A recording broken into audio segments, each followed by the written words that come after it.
नमस्कार बंधुरा आमी एआर एंड आपनारा देखছেন जब कैरियर यूट्यूब चैनल। तो आजकेर भिडियोटीते आमी इंडियन स्टैटिस्टिकल इंस्टीट्यूट जेटा बीटी रोड कलकाताय अवस्थित तो सेखान थेके एकटी रिक्रुटमेंटेर नोटिस बेरिয়েছে सेटा सम्बन्धे आज आलोचना करब। भिडियोर शुरूते आपनादेरके जानाबो जे जारा एखोनो पर्यन्त आमादेर चैनेले नतून भिउयार्स तारा जेन अवश्यई जब कैरियर यूट्यूब चैनलटिके सबस्क्राइब करे राखे। এই ধরনের চাকরির বিজ্ঞপ্তি কিন্তু এই চ্যানেলে রেগুলারলি আপলোড হয়। তো চলুন ভিডিওটি শুরু করা যাক। দেখুন অ্যাডভার্টাইজমেন্ট নাম্বার এত, ডেট 7 মে 2024 তারিখে এটা রিলিজ হয়েছে নোটিশটি।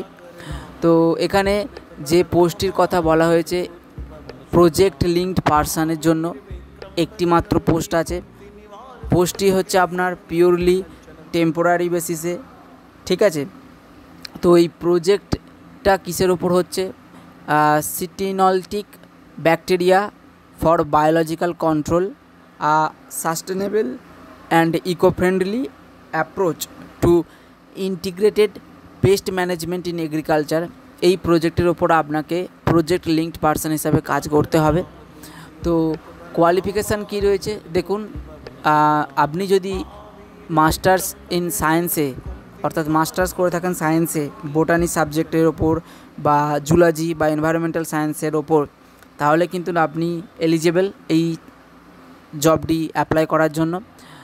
তার সাথে আপনি যদি কোনো এমএসসি চলাকালীন কোনো এক্সপিরিয়েন্স থেকে থাকে কিসের ওপর, প্ল্যান্ট ন্যানো পার্টিকেলের যদি ওপর কোনো কাজ করে থাকেন, তাহলে কিন্তু আপনি আগে অগ্রাধিকার পাবেন। আপনার স্যালারি কী দেবে? তো এখানে 20,000 টাকা পার মান্থ স্যালারি দেওয়া হবে আপনাকে। আচ্ছা, আপনার যে টেনিয়র অর্থাৎ আপনি যে টেম্পোরারি বেসিসে কাজটি কতদিন পর্যন্ত করতে পারবেন, তো এখানে যেটা লেখা রয়েছে 31 মার্চ 2025 পর্যন্ত আপনি এই প্রজেক্টের ওপর কাজটি করতে পারবেন। আপনার এজ লিমিট এখানে যেটা বলা রয়েছে যে should not exceed 35 years on 1 মে 2024, অর্থাৎ 1 মে 2024 তারিখ অনুযায়ী আপনার বয়স যেন 35 বছরের ঊর্ধ্বে না যায়।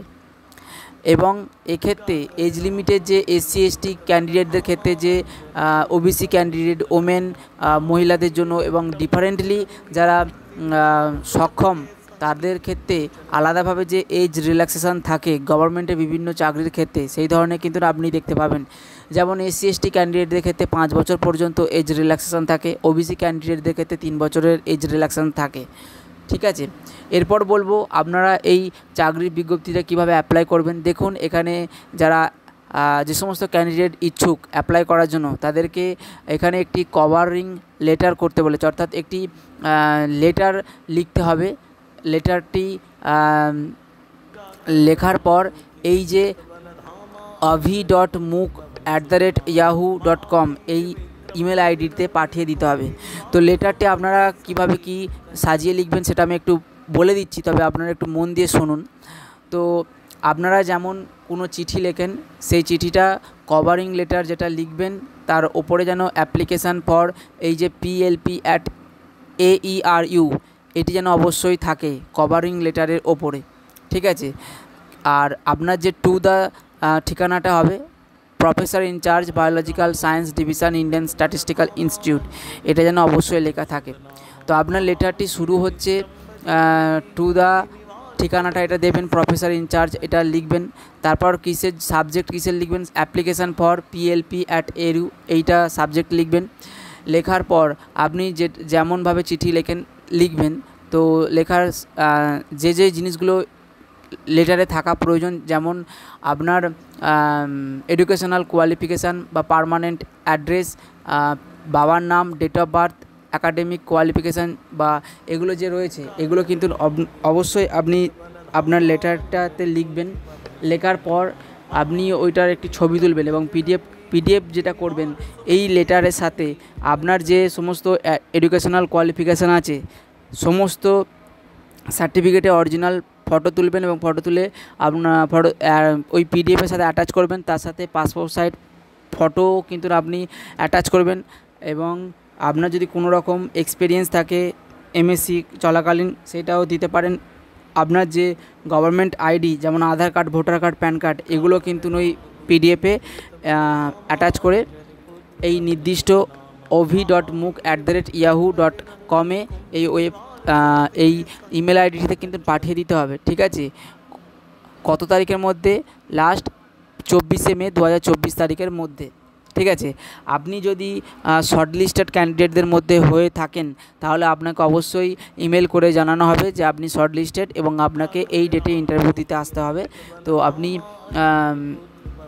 ইমেল পেয়ে যাবেন যদি আপনি সিলেক্টেড হন, কারণ এখানে যে এক্সপিরিয়েন্সের কথা বলা হয়েছে বা আপনার যে কোয়ালিফিকেশান অনুযায়ী আপনার যে মার্কশিটের যে নাম্বার, তার বেসিসে কিন্তু আপনাদের সিলেকশানটি হবে। ঠিক আছে, তো এখানে আমি সমস্ত বিবরণটাই আপনাদেরকে পড়ে শোনালাম।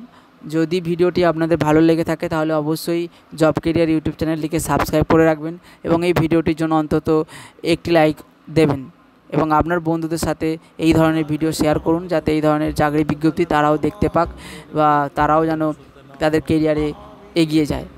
তো আমি চাইবো যে আপনারা আপনার বন্ধুদের সাথে এই সমস্ত ভিডিও শেয়ার করুন, যাতে তারাও যেন কোনো এই গভর্নমেন্টে কোনো চাকরি পায় বা লাইফে যেন তারা এগিয়ে যায়। তো ভিডিওটি দেখার জন্য ধন্যবাদ। দেখা হচ্ছে পরের ভিডিওতে।